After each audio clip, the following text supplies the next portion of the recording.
German Shepherd was locked inside a suitcase left on a train track. What baby did next left everyone in tears. The story you're about to listen to will leave you breathless. What this little girl did next shocked everyone. Prepare your tissues because this isn't just another story. Like, share, and comment where you're watching from. In the small town of Pine Hollow, where wilderness met civilization with an uneasy handshake, lived a family that seemed ordinary at first glance. But 5-year-old Lily wasn't like other children. Her mother, Rachel, first noticed it when Lily was barely 2. How squirrels would eat from her tiny palm while they scattered from everyone else. How injured birds would grow calm in her presence. How she sometimes whispered to empty corners of rooms, only for Rachel to find a spider or mouse there later.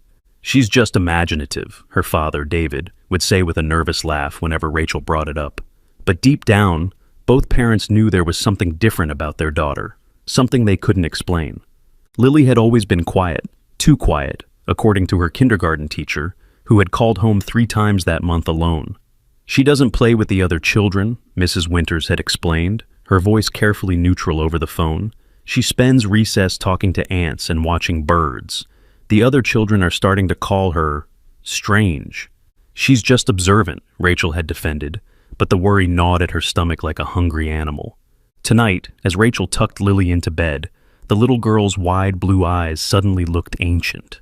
"The animals talk to me, Mommy," Lily whispered, as Rachel smoothed her blonde curls against the pillow. "Not with words, with feelings, with pictures in my head." Rachel's hand stilled. "What kind of pictures, sweetie?" Lily's small face crinkled. "Happy ones sometimes, but scared ones too. They show me where it hurts." A chill crawled up Rachel's spine. David stood in the doorway, his tall frame casting a long shadow across the bedroom floor. His eyes met Rachel's, concern darkening them. "That's just your imagination, Lily Bug," David said, crossing the room to kiss his daughter's forehead. "Your very special, wonderful imagination." Lily frowned and shook her head. "It's not pretend, Daddy." Later, after Lily had finally drifted off to sleep, Rachel and David sat at their kitchen table, coffee cups steaming between them, though it was nearly midnight. "Should we take her to someone?" Rachel whispered, afraid Lily might somehow hear from upstairs. "A child psychologist, maybe?" David ran his hand through his dark hair, eyes troubled. "And tell them what? That our daughter thinks she can talk to animals? That she—" A thunderclap cut him off, rattling the windows. Rain began to pound against the roof. "Great," David muttered. "Just what we needed tonight." Upstairs, Lily's eyes snapped open in the darkness. The storm hadn't woken her. Something else had pulled her from sleep. A voice, a feeling, a desperate cry echoing through her mind. She sat up, heart pounding. Someone was crying. No, not someone. Something. Something in terrible pain. She slipped from her bed, small feet hitting the cold wooden floor. The crying was far away, but she could feel it pulling her like an invisible string tugging at her chest. Without hesitation, she moved to her window and pressed her palms against the glass, rain streaming down the other side like tears.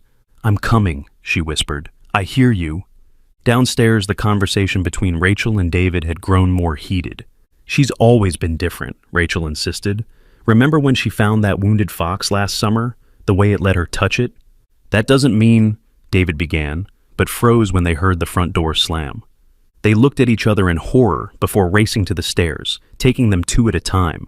Rachel burst into Lily's room first, flipping on the light to reveal an empty bed, stuffed animals staring back accusingly. "Lily!" Rachel screamed, running back downstairs and flinging open the front door. Rain lashed her face as lightning split the sky. In the distance, a small figure in pink pajamas was already disappearing into the tree that bordered their property. "She's heading toward the train tracks," David gasped, grabbing raincoats from the hook by the door and throwing one at Rachel. "Call 911. "There's no time," Rachel cried, already slipping into her boots. They plunged into the storm, calling Lily's name as they ran. The mud sucked at their feet, and branches whipped their faces in the darkness. Lightning flashed again, illuminating Lily's small form for just a moment before she vanished around a bend in the path. "Lily, stop!" David roared, his voice nearly lost in the howl of the wind. But Lily couldn't stop. The crying was getting louder, more desperate. Something was dying. She could feel its pain like it was her own. Her pajamas were soaked through, her feet muddy and scratched, but still she ran, following the invisible thread of suffering. When she reached the train tracks, she skidded to a halt. The crying was coming from there, from something on the tracks themselves. Lightning flashed again, and that's when she saw it. A large suitcase, battered and secured with a heavy padlock, placed directly on the tracks where they curved around the hillside. Something moved inside it. "I'm here," Lily whispered, dropping to her knees beside the suitcase. "I'm here now." She placed her small hand on the suitcase, and immediately images flooded her mind. Darkness, fear, pain, the sensation of being thrown, of bones breaking. She jerked her hand back with a cry just as her parents burst from the trees. "Lily!" Rachel screamed, running to her daughter and grabbing her shoulders. "What were you thinking? You could have been—" "Something's inside," Lily interrupted, pointing at the suitcase. "Something hurt. Something someone put here to die." David knelt beside the suitcase cautiously. "Lily, honey, you can't possibly—" A low whimper came from inside the suitcase, so faint it was nearly lost in the storm. David's eyes widened. "Jesus Christ," he breathed. In the distance, a train whistle sounded, the 12:15 freight train that passed through town every night. "Get it off the tracks," Rachel cried, tugging at the suitcase. But it was heavy, far too heavy for her to move alone, and the padlock held firm. "Stand back," David ordered, looking around frantically before spotting a chunk of broken railroad tie nearby. He grabbed it and began smashing at the padlock as the train whistle sounded again, closer now. "Hurry, Daddy!" Lily cried, hands pressed against her ears. "He's so scared!" With a final blow, the padlock broke. David threw it aside and wrenched open the suitcase just as the train's headlight appeared around the distant curve. Inside, barely visible in the darkness, was a German shepherd, emaciated, bleeding, one leg bent at an unnatural angle. Its amber eyes looked up at them with a mixture of terror and desperate hope. "Help me!" David shouted at Rachel. Together they lifted the dog from the suitcase as gently as possible, its body limp and terrifyingly light in their arms. They scrambled away from the tracks, falling backwards into the mud, just as the train thundered past, its wheels crushing the empty suitcase with a sound like breaking bones. The dog made no sound as they carried it home, but Lily walked alongside, her small hand resting lightly on its matted fur. "His name is Bear," she said with absolute certainty. "He told me." Rachel and David exchanged worried glances over Lily's head, but neither contradicted her. Back at the house, they laid the dog on blankets in the living room. Up close, in the harsh light, its condition was even worse than they'd first thought. Besides the broken leg, there were burns on its paws and strange symmetrical scars across its back. One ear was partially missing, and there was a raw wound around its neck where a collar had been. "Who would do this?" Rachel whispered, tears streaming down her face as she gently cleaned mud from the dog's fur with a warm washcloth. "Someone who belongs in prison," David replied grimly, already on the phone with the emergency vet. "Dr. Klein says to bring him in right away." "Bear," Lily corrected, sitting cross-legged beside the dog's head, her small fingers stroking between its ears. "His name is Bear, and he was a good dog. They hurt him because he wouldn't hurt others." The dog's eyes never left Lily's face, and when she spoke, its tail thumped once against the blankets. "Honey, how could you possibly know that?" Rachel asked, but Lily just shook her head. "He told me," she repeated, "not with words." At the emergency vet clinic, Dr. Klein emerged from the examination room with a grave expression. "I've seen abuse cases before, but nothing like this," she told Rachel and David while Lily sat in the waiting room, coloring quietly. "The injuries aren't random. They're systematic, almost experimental." "What do you mean?" David asked, his voice low. Dr. Klein hesitated. "Some of these wounds, they're consistent with methods used to train military or police dogs, but taken to extremes." She ran a hand through her graying hair. "And there's something else. He has a microchip, but it's not a standard pet registration chip. It's something I've never seen before." "Can you read it?" Rachel asked. "No, it's encrypted somehow, but it confirms this isn't just some abandoned pet." She looked between them gravely. "Whatever this dog was involved in, it wasn't good. You should report this to the police." "Will he survive?" David asked. Dr. Klein's expression softened slightly. "He's severely malnourished and dehydrated. The broken leg needs surgery, but dogs are resilient, and this one seems to have a strong will to live." She glanced toward the waiting room, where Lily was now standing at the window, her breath fogging the glass. "Your daughter seems very attached already." "It's more than that," Rachel murmured. She says she can hear what he's thinking. Instead of the skeptical look Rachel expected, Dr. Klein's expression grew thoughtful. There have been studies about children's heightened sensitivity to animal emotions, and trauma can create unusual bonds. She smiled faintly. Whatever's happening, that dog responded to her in a way that surprised me. It's like he recognized something in her. When they finally left the clinic, Bear had been stabilized, his legs set and bandaged, IV fluids running into his veins. Dr. Klein had agreed to keep him overnight for observation. "Can't he come home with us?" Lily had pleaded. "Tomorrow, sweetheart," Rachel promised. "He needs special medicine tonight." As they drove home through the now gentle rain, David kept glancing in the rearview mirror at Lily, who sat quietly staring out the window. "Lilybug," he said carefully, "how did you know the dog was out there tonight?" Lily looked up, her eyes reflecting the passing streetlights. "I told you, Daddy. He called me." "With feelings, not words," Rachel added softly, remembering what Lily had said earlier. Lily nodded solemnly. "He was giving up. He thought no one would ever find him." Her lower lip trembled. Bad people put him in that suitcase. They thought he was broken, but he wasn't broken the way they wanted. A chill ran down David's spine. The certainty in his daughter's voice was unnerving. Later that night, after they'd finally gotten Lily to sleep, David sat at his computer, searching news reports for any mentions of missing or stolen dogs, particularly German shepherds with unusual training. Rachel leaned over his shoulder, her hair brushing his cheek. "Nothing," he sighed after an hour. "Not locally, anyway." "Should we be worried?" Rachel whispered. "What Dr. Klein said about military training." David closed the laptop and turned to face her. "I don't know, but I do know we just saved that dog's life. And—" he hesitated. "I can't explain how Lily knew he was out there." Rachel sat beside him, taking his hand. "I've always known she was special. Different. But this—" "I know." David squeezed her hand. "Let's just take it one day at a time. Tomorrow we'll bring Bear home, file a police report, and see what happens." But neither of them noticed the dark sedan that had driven slowly past their house 3 times in the last hour, or the man inside it, watching their windows with cold, calculating eyes. 3 days later, Bear was recovering in a bed they'd made for him in the corner of their living room. Though still weak, he devoured the special food Dr. Klein had prescribed and seemed to brighten whenever Lily was near. True to her word, Lily rarely left his side, reading him stories, showing him her drawings, and often just sitting with her hand on his head, her eyes distant as if listening to words no one else could hear. The police had taken their report, but seemed skeptical about the circumstances. Probably just some sick individual's idea of getting rid of an unwanted pet, the officer had suggested with a shrug. He'd promised to run the information about the unusual microchip through their system, but warned them not to expect much. That evening, as Rachel prepared dinner, she glanced into the living room, where Lily sat cross-legged on the floor beside Bear, whispering something in his ear. Bear's head was up, ears forward, oddly alert despite his injuries. "Everything okay in there?" Rachel called. Lily looked up, her face unnervingly serious. "Bear says the bad men are coming tonight." The wooden spoon clattered from Rachel's hand. "What?" "He can smell them," Lily continued calmly. "They put something inside him so they could find him. They're coming to take him back."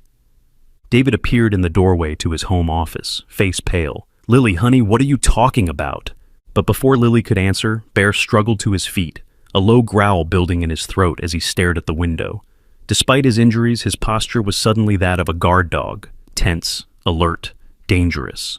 The doorbell rang. Rachel froze, eyes darting to David, who moved quickly to the front window and peered through the blinds. "There's a van outside," he said quietly. "Black, no markings. 2 men in dark clothes." The doorbell rang again, 3 quick, impatient chimes. "Animal control," called a voice from outside.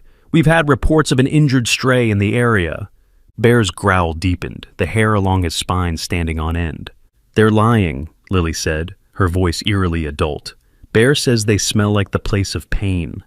David moved away from the window, grabbing his phone. "I'm calling the police." "No time," Rachel whispered, pointing to the window where a flashlight beam now swept across the yard, heading toward the back of the house. "They're already trying to surround us." Thinking quickly, Rachel grabbed Lily's jacket from the hook and thrust it at her. "Put this on, sweetie. We need to go." "What about Bear?" Lily demanded, already slipping her arms into the sleeves. The doorbell had stopped ringing. Now, there was only silence, more frightening than any noise. "I'll carry him," David said, already moving toward the dog. But as he approached, Bear limped purposefully toward the kitchen, looking back at them expectantly. "He knows another way out," Lily explained, following him. Incredibly, Bear led them to the basement door, nudging it with his nose. "David, the window," Rachel breathed, suddenly understanding. "The old coal chute. It leads right into the woods." The sound of breaking glass came from the living room. "Go, go," David hissed, scooping up Bear despite the dog's size. Bear made no sound as David carried him, though the movement must have been agonizing for his healing leg. They descended the basement stairs quickly, Rachel leading Lily by the hand, David following with Bear. The basement was dimly lit by a single bulb, filled with forgotten holiday decorations and tools. There, Rachel pointed to the small window high on the wall, once used to deliver coal before the house had been modernized. It was barely large enough for an adult to squeeze through, but it would have to do.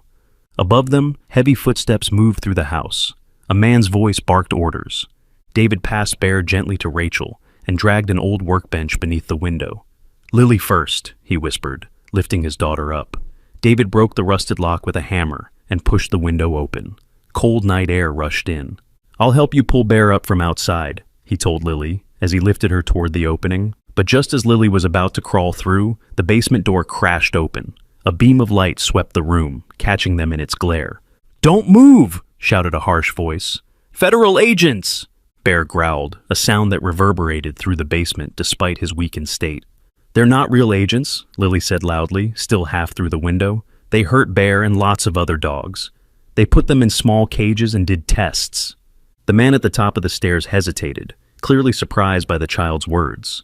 In that moment of confusion, their neighbor's voice called from outside. "David? Rachel? Is everything okay? I heard glass breaking." The man with the flashlight swore, looking back over his shoulder at someone they couldn't see. It was just enough distraction. "Go!" David yelled, practically throwing Lily through the window before grabbing Bear from Rachel and hoisting him up as gently as possible. Somehow, the injured dog understood, scrabbling with his good legs to pull himself through the opening. Rachel followed, David giving her a boost before pulling himself up last, his shoulders barely fitting through the narrow space. They emerged into their backyard, where their neighbor, Dr. Sarah Martinez, stood on her porch next door, a phone in her hand. As a respected local veterinarian, she had often given them advice on adopting a pet for Lily. "What on earth?" she began, but Rachel cut her off. "No time to explain. Those men aren't who they say they are. They're after our dog."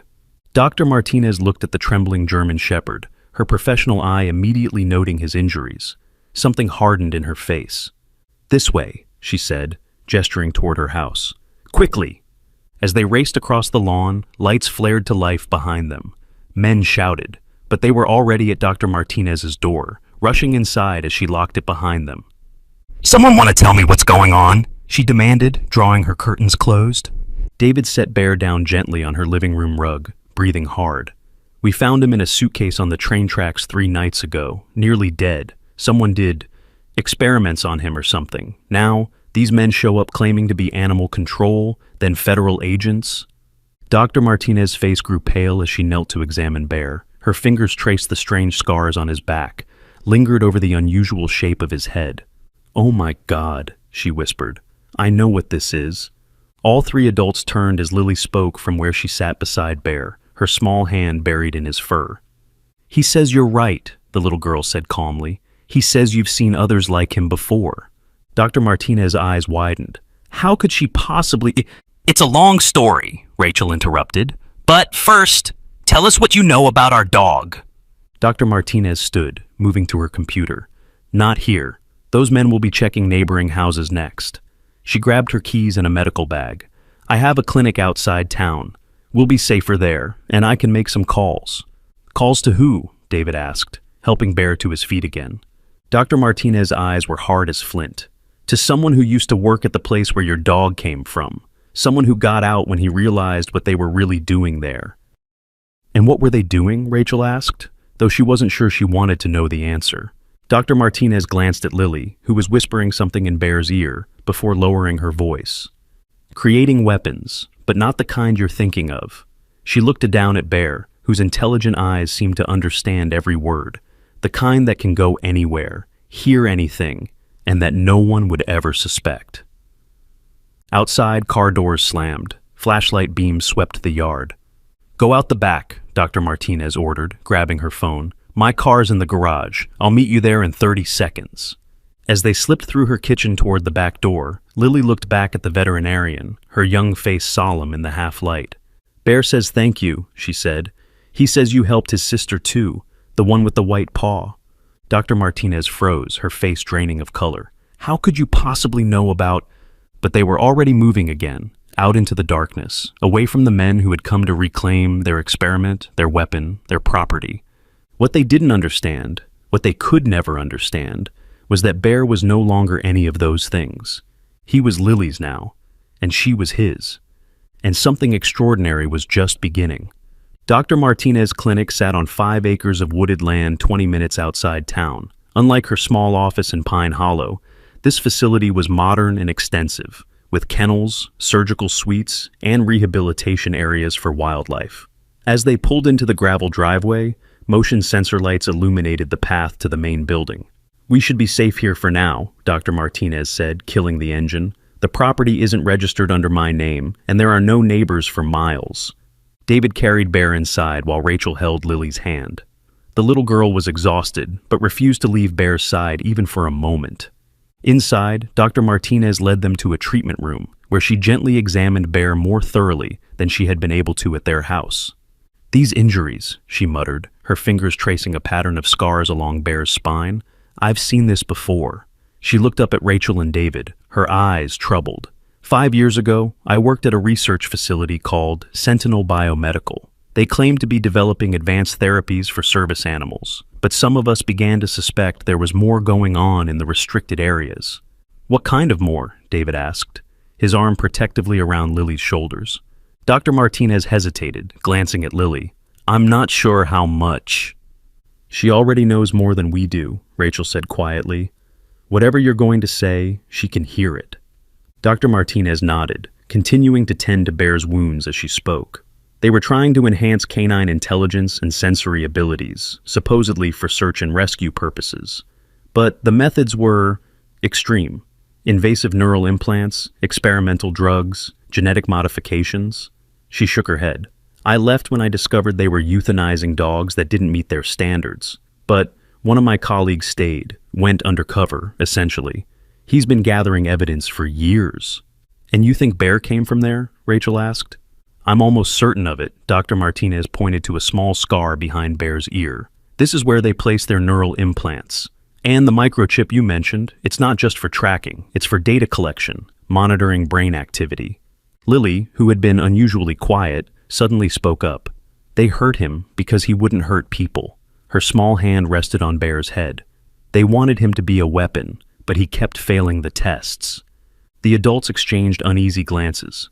"How could she know that?" Dr. Martinez whispered.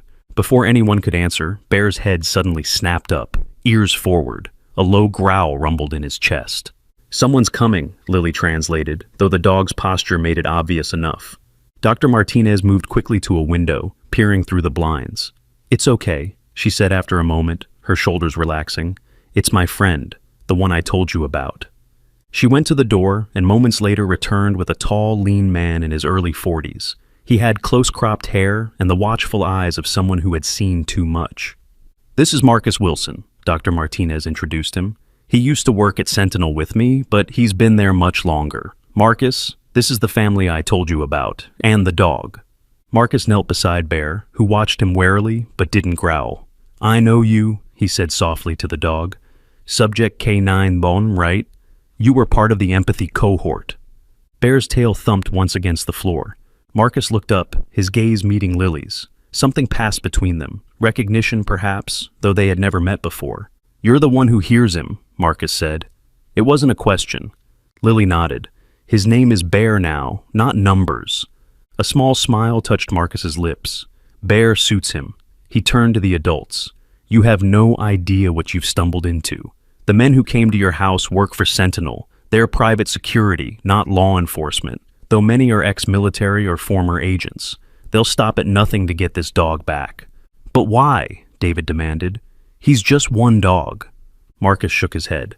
He's much more than that. The program Lily mentioned, it wasn't just about creating canine weapons. It was about communication. Sentinel discovered that certain dogs exhibited unusual brainwave patterns that resembled a form of telepathy. They could project emotions, even simple images, to humans with complementary neurological profiles. Children, Dr. Martinez added quietly, particularly children between 5 and 10 years old. Rachel gasped, her hand flying to her mouth as she looked at Lily. Most adults lose the ability to receive these signals, Marcus continued. Our brains become too rigid, too filtered, but children, especially empathetic, sensitive children, can sometimes still access that channel of communication. That's why Bear called to Lily that night, David murmured, the impossible suddenly making a terrible kind of sense. Marcus nodded. Sentinel has been searching for children with this ability for years, trying to understand how it works, how to use it. His expression grew grimmer. They've even attempted to replicate the neurological patterns artificially. How do you know all this? Rachel asked, suspicion edging her voice. Because I've been building a case against them for the Department of Defense Inspector General for 3 years, Marcus replied, barred. Sentinel has government contracts worth billions. They're not going to let a single missing research subject threaten that. Research subject? David echoed, disgusted. He's a living creature. Not to them, Marcus said flatly. To them, he's an asset that contains classified information. Information that could be extracted by someone with Lily's abilities. The room fell silent, except for the soft sound of Bear's breathing. What kind of information? Rachel finally asked. Marcus's eyes met hers. Names, locations, details of programs that would violate every ethical guideline for animal research ever written. And worse, evidence that they've been testing their methods on other species, including primates. With near-human intelligence, Lily said suddenly, her voice distant as if repeating something heard from far away. Bear saw them in the white rooms. Marcus stared at her, shocked. That's classified at the highest level. There's no way she could know that unless Bear told her, Dr. Martinez finished, which means his neural implant is still functional, still storing data. Which makes him even more valuable to them, Marcus said grimly, and more dangerous to us. David pulled Rachel aside while Dr. Martinez and Marcus conferred in hushed tones. This is insane, he whispered. Military experiments, neural implants, telepathic dogs. We need to go to the police. And tell them what? Rachel countered. That our 5-year-old daughter can read the mind of a dog who escaped from a secret government research facility. They'll think we're crazy, or worse, they'll believe us and alert the very people we're hiding from. David ran his hands through his hair in frustration. So, what do? We can't just... He was cut off by the sudden wail of an alarm. Red lights began flashing through the clinic. They've found us, Marcus said, already moving toward a computer terminal on the wall. He pulled up security camera feeds showing dark figures moving across the property perimeter. They're blocking the main road. We have maybe 5 minutes. There's a service road out back, Dr. Martinez said, already gathering emergency medical supplies in a bag. It connects to Forest Service roads. They won't know about it. We need to remove his tracker, Marcus said, nodding toward Bear. He's too weak for surgery, Dr. Martinez protested. If we don't, they'll follow us wherever we go, Marcus insisted. No, Lily suddenly shouted, surprising everyone. Bear says we need the tracker. It's part of the plan. What plan? David asked, kneeling beside his daughter. Lily's eyes were unnaturally bright in the dim emergency lighting. To catch the bad men, to make them pay for hurting the animals. She looked at Marcus. Bear knows things about the place you are trying to stop. Things even you don't know. Marcus hesitated, clearly torn between his instinct to remove the tracker and his curiosity about what Bear might know. Outside, vehicle engines growled closer. We don't have time to debate this, Dr. Martinez said. My SUV is parked behind the clinic. We need to go now. They moved quickly, David once again carrying Bear, whose eyes remained alert despite his exhaustion. As they slipped out through a back door into the night, floodlights suddenly bathed the front of the clinic in harsh white light. Down, Marcus hissed, pulling them behind a row of hedges as shadows moved across the illuminated windows of the clinic. They're already inside. They reached the SUV without being spotted and piled in, Dr. Martinez at the wheel with Marcus beside her, The others crowded in back with Bear. The dog lay across Lily's lap, his amber eyes fixed on her face as if they were continuing a conversation no one else could hear. "The service road is just past those trees," Dr. Martinez whispered, not turning on the headlights as she carefully navigated the dark path. "Once we're in the forest, we should be—" "Stop!" Lily suddenly cried. Dr. Martinez slammed on the brakes just as a beam of light cut across the path ahead of them. "Another team," Marcus muttered. "They've surrounded the property." "What now?" Rachel asked, her arms tightening around Lily. Marcus pulled a phone from his pocket. "I have a safe house about 20 miles from here, but we'll never make it if they're tracking Bear." Lily's small face was determined in the darkness. "Bear says to trust him. The tracker will help us, not them." The adults exchanged dubious glances, but with options rapidly dwindling, Marcus finally nodded. "There's another way," he said. "Cut through the forest to the west. There's an old logging road that'll take us to my cabin. But we'll have to go on foot for the first mile to avoid their patrols." It was a desperate plan, but the only one they had. Leaving the SUV hidden among the trees, they set out into the forest. David carried Bear again, despite Marcus's offer to take a turn. The bond between the family and the dog had already grown too strong to entrust him to a virtual stranger. The forest was alive with night sounds, the hoot of owls, the rustle of small creatures in the underbrush. Normally these would have been merely atmospheric, but now each noise made them freeze, wondering if they had been discovered. "How much further?" Rachel whispered after they had been walking for what felt like hours. Lily was dragging with exhaustion, stumbling over roots and stones. "Almost there," Marcus assured them. "The road is just beyond that ridge." But as they crested the small hill, disaster struck. Lily, half asleep on her feet, missed her footing on a slick patch of moss.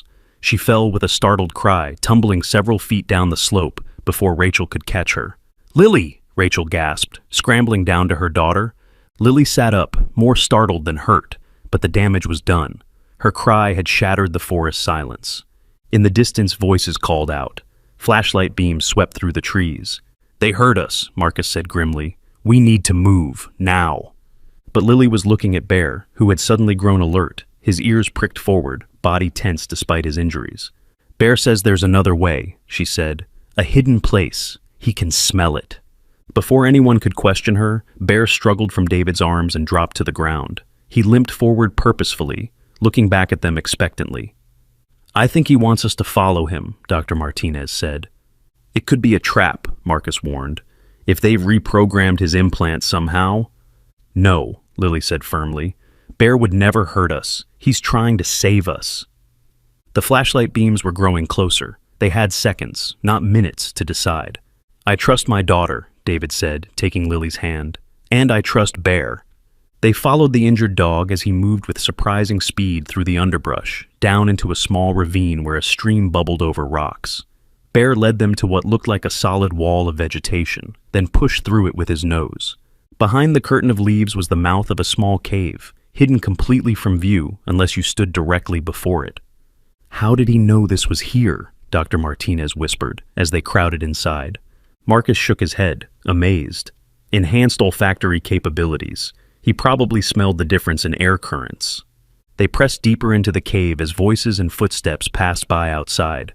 Lily sat with her arms around Bear's neck, her face buried in his fur.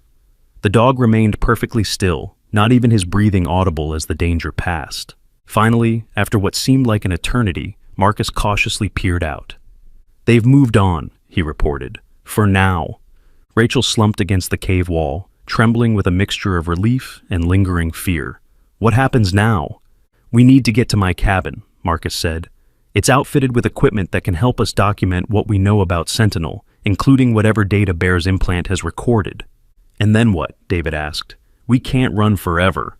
"Then we take the fight to them," Marcus said grimly. "With evidence of their illegal activities, we can expose them, shut them down." "It might not be that simple," Dr. Martinez warned. "Sentinel has powerful connections in government and military circles." "We have something they don't," Lily said, her voice small but sure in the darkness. "We have Bear, and Bear knows a secret that would make the whole world very, very angry." All eyes turned to the German Shepherd, whose intelligent gaze seemed to hold knowledge far beyond what any animal should possess. "What secret, Lily?" Rachel asked gently. Lily stroked Bear's head, her expression solemn. The puppies, she whispered. Bear says there are more like him, dozens of them, babies who can talk to people like me. They're keeping them in cages, training them to be weapons. Her voice broke slightly. Bear was supposed to be their dad, but he wouldn't do what they wanted. That's why they threw him away. The adults exchanged horrified glances. If that's true, Marcus said slowly, it would be enough to bring down not just Sentinel, but everyone associated with the program. He looked at Bear with new respect. No wonder they're so desperate to find him. So, we document everything, David said, determination hardening his voice. We gather the evidence from Bear's implant, combine it with what you already have, and we go public. It'll be dangerous, Marcus warned. We're already in danger, Rachel pointed out. At least this way, it serves a purpose. They rested in the cave until dawn broke, taking turns standing watch. Throughout the night, Lily remained curled up against Bear, their foreheads touching, and more than once the adults caught fragments of whispered one-sided conversations. Lily asking questions, then nodding as if receiving answers, though Bear made no sound. When morning came, they ventured out cautiously. The forest was quiet, no sign of their pursuers. They have probably regrouped, expanded their search perimeter, Marcus surmised, which gives us a small window to reach my cabin. The journey took another 2 hours, with frequent stops to let Bear rest. Despite his injuries, the dog remained vigilant, often stopping to scent the air or listen to sounds too distant for human ears to detect. Marcus's cabin proved to be more than the rustic structure they had imagined. While its exterior was deliberately weathered and unremarkable, inside it was equipped with sophisticated technology, computers, communications equipment, even medical devices. Defense contracts paid well, he explained with a grim smile as he secured the perimeter, and I've been preparing for this moment for a long time. While Marcus set up his equipment and Dr. Martinez tended again to Bear's injuries, Rachel and David tried to get Lily to rest, but the little girl was wired with a strange energy, her eyes bright despite her exhaustion. Bear says we don't have much time, she insisted. The bad men are getting closer. They have machines that can hear from far away, see in the dark.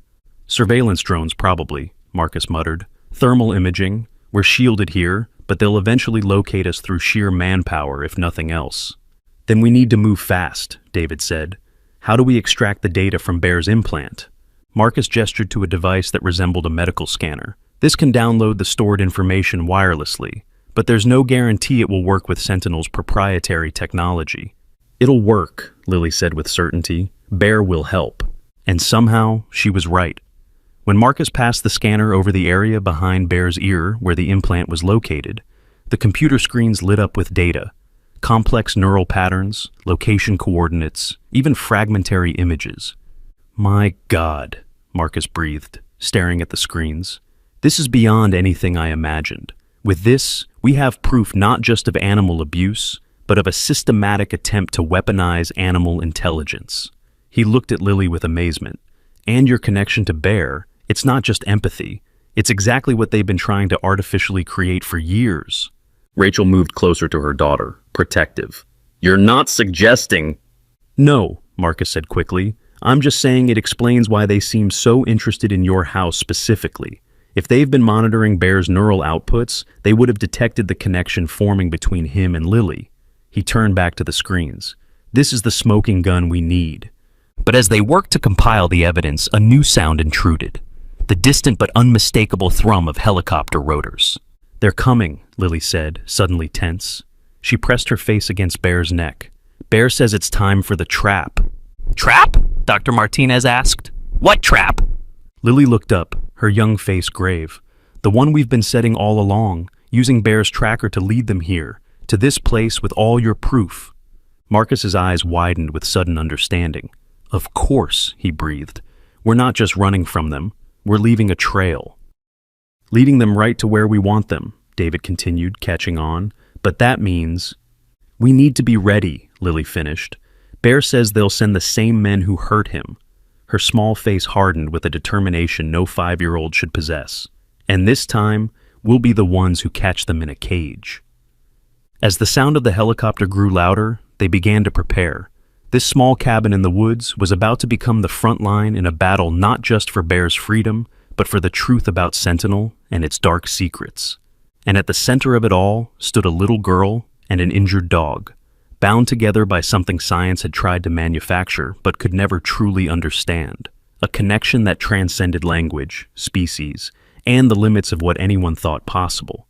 If you could hear what Bear is telling Lily in this moment, what do you think his most important message would be? The helicopter's rhythmic thrum grew louder, vibrating through the cabin walls as Marcus worked feverishly at his computer terminal. "I'm uploading everything to secure servers," he explained, fingers flying across the keyboard. "Even if they capture us, the evidence will still reach the right people." David peered through a narrow gap in the window blinds. 2 SUVs just pulled up, men in tactical gear. His voice tightened. "They're armed." Rachel pulled Lily closer, the little girl unusually calm despite the danger surrounding them. Bear lay beside them, his amber eyes alert, body tense despite his injuries. "Bear says not to be afraid," Lily whispered, her small hand buried in the dog's fur. "He says they're not as smart as they think they are." "What's the plan here exactly?" Dr. Martinez asked, her medical bag clutched to her chest like a shield. "We're trapped in this cabin with armed men surrounding us." Marcus's smile was grim as he turned from his computer. "Not exactly." He pressed a button beneath his desk, and a section of the cabin's wooden floor slid away, revealing a steep staircase. "Underground tunnel, leads to a bunker about half a mile from here, completely off their thermal imaging." David stared at him. "You built a secret escape tunnel? When you're gathering evidence against powerful people for 3 years, you get a little paranoid," Marcus replied. "Turns out, sometimes paranoia is just good planning." A sudden crackle of a megaphone cut through the air outside. "This is Victor Reed, Director of Operations at Sentinel Biomedical," announced a cold, authoritative voice. "We know you have our property. Surrender it now, and no charges will be filed against you for theft of classified research materials." "Property," Dr. Martinez spat, "as if Bear is a piece of equipment." Marcus nodded toward the tunnel. "You all need to go, now. I'll hold them off, buy you some time." "No," Lily said firmly, her young voice suddenly commanding. "Bear says that's not the plan." She looked up at the adults, her eyes oddly ancient in her child's face. "They need to see me with Bear. They need to see what we can do together." "Absolutely not," Rachel said immediately. "We're not using you as bait." "It's not bait," Lily insisted. "It's proof, the most important proof." She looked at Marcus. "Bear says you have cameras everywhere, recording everything." Marcus nodded slowly. "The entire cabin is wired for video and audio, part of building my case." "They don't know that," Lily continued. "If they come in and see me and Bear together, hear what he tells me about them." She trailed off, letting the implications sink in. "We'd have them on record reacting to information they've kept classified," Marcus finished, understanding dawning. "Confirmation of everything we've suspected." "But it's too dangerous," David protested. "These people are willing to kill to protect their secrets." "They won't hurt a child," Dr. Martinez said, though she sounded less than convinced. "Not with witnesses." The megaphone crackled again. "You have 3 minutes to respond before we take action." Marcus looked between the determined little girl and her frightened parents. There might be a way, a compromise. He moved to a cabinet and pulled out what looked like bulletproof vests. "We record their reaction to Lily and Bear, but from the safety of the observation room in the bunker." He gestured to the tunnel. "The entire cabin feed is viewable from there." Rachel hesitated, her protective instincts warring with the knowledge that they needed to do something decisive. "What if they just destroy everything when they find the cabin empty?" she asked. "They won't," Marcus replied. "They'll want to search for clues about where we've gone and what we know. That'll give us time to record their conversations, their reactions to the evidence I've left for them to find." He looked at Lily. "But we'll need to give them something to follow, a trail." Lily nodded solemnly. "Bear's tracker. They'll think we don't know about it." "Exactly," Marcus said. "But instead of leading them to us, it'll lead them into a trap of our own making." David still looked unconvinced. "It's too risky. These aren't ordinary criminals. They're a powerful organization with military backing." "Which is exactly why we need extraordinary evidence to bring them down," Marcus countered. "What we have is good, but if we can record Reed himself acknowledging what they've done—" He let the sentence hang. The megaphone crackled a third time. 2 minutes. "We need to decide," Dr. Martinez urged. "Now." Rachel knelt beside Lily, looking into her daughter's eyes. "Are you sure about this, sweetie? Are you sure about what Bear is telling you? Lily nodded without hesitation. He never lies to me, Mommy, and he's not afraid anymore. She glanced at the injured dog, who was watching the proceedings with intelligent eyes. He says it's time for the bad people to be afraid instead. Something in her daughter's certainty steadied Rachel. She looked up at David, a silent communication passing between them. Okay, David said finally, but we do this Marcus's way, from the safety of the bunker. They moved quickly after that, gathering the most critical evidence and equipment before heading down into the tunnel. Bear limped gamely alongside Lily, refusing to be carried despite his injuries. The underground passage was narrow, but tall enough for the adults to walk upright. Battery-powered lights illuminated the path, casting long shadows ahead of them.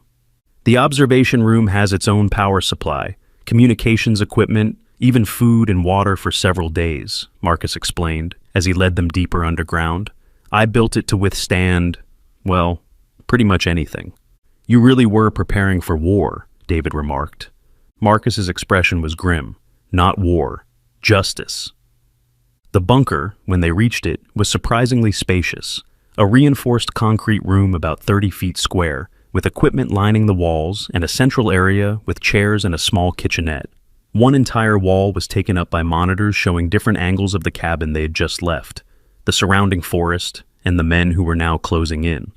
15 separate cameras, Marcus explained, and military-grade microphones that can pick up conversations from 50 feet away.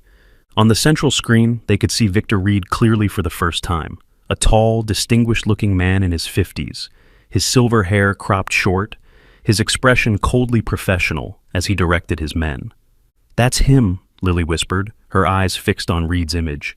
That's the man who hurt Bear the most, the one who gave the orders. How can she possibly know that? David whispered to Marcus. Bear knows, Marcus replied simply, and now so does she. They watched as Reed's men surrounded the cabin, taking up tactical positions. Reed himself approached the front door with 2 guards flanking him. Remember when I said they might destroy the place? Rachel murmured. What's to stop them from just burning it down when they find it empty? The evidence I left for them, Marcus said, including printouts suggesting we've already transmitted everything to major news outlets, set to publish in 24 hours unless we send a cancellation code. He smiled thinly. They won't risk it going public. They'll want to know exactly what we have first. On screen, Reed tried the cabin door, found it unlocked, and cautiously pushed it open. His men swept in, weapons raised, checking each room. Clear, they called one by one. Reed entered last, his face a mask of controlled fury as he surveyed the hastily abandoned cabin. He moved directly to Marcus's computer, examining the screen.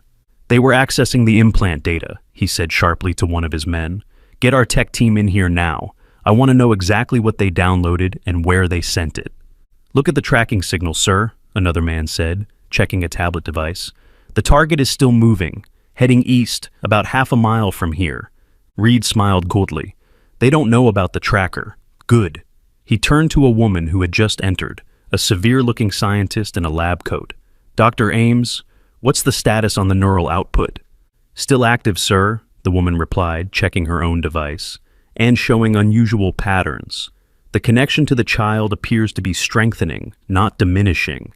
Reed's eyes narrowed. The girl is a natural receiver then, just what we've been trying to create. He looked thoughtful. 2 birds with 1 stone. We recover our asset and acquire a natural model for the interface program. Sir, Dr. Ames said carefully, are you suggesting we take the child as well? For observation purposes only, of course, Reed replied smoothly. Her parents will be appropriately compensated for their cooperation. In the bunker, Rachel's face went white with rage. Over my dead body, she hissed. Keep watching, Marcus urged. We're getting exactly what we need. On screen, Reed continued to examine the cabin, picking up papers, studying the hasty setup Marcus had left behind. Sir, called one of his men, you should see this. The camera angle switched to show the man standing by a corkboard where Marcus had deliberately pinned photographs. Images of dogs with surgical scars, primates in sterile cages, charts showing neural implant designs. Reed's expression darkened. Where did they get these? Wilson must have been stealing data for months, sir, the man replied. These are from the restricted wing, Project Cerberus. Damn him, Reed muttered. How much do they know? Enough to destroy you, Lily whispered in the bunker, her eyes never leaving the screen. Bear says he remembers Dr. Ames. She was the one who put the metal in his head when he was just a puppy. On cue, Bear growled softly, his eyes fixed on the woman's image. Reed was now pacing the cabin, giving rapid-fire orders to his team. I want them found within the hour. Priority is recovery of the asset intact, but if that's not possible... He paused, his voice dropping. Eliminated. We can't risk what's in that implant becoming public. And the civilians, sir? Asked one of his men. Reed's hesitation was brief but telling. Use your discretion, but no witnesses to our presence here. He glanced at the tracking device. They're moving slowly. The dog must be injured. Divide into teams and converge on the signal. In the bunker, Marcus was recording everything, his expression grim with satisfaction. We've got him. Conspiracy, destruction of evidence, now conspiracy to commit murder. He looked at the others. This is more than enough. But now they're coming for us, Rachel pointed out, hugging Lily close. Following Bear's tracker. Marcus smiled. Not exactly. He pulled up a different screen, showing a small blip moving through the forest, away from their actual location. When I scanned Bear's implant, I also cloned the signal. Right now, they're following a decoy transmitter. One of my drones is carrying deeper into the forest, away from us. That'll buy us some time, David said. But then what? We're still trapped down here. Not trapped. Safe, Marcus corrected. And with a direct satellite uplink to upload all of this to my contacts in the DoD Inspector General's office and the media. He began typing rapidly. By the time they realize they've been following a false signal, the whole world will know about Sentinel. Lily, who had been unusually quiet, suddenly spoke up. It won't be enough, she said, her voice small but certain.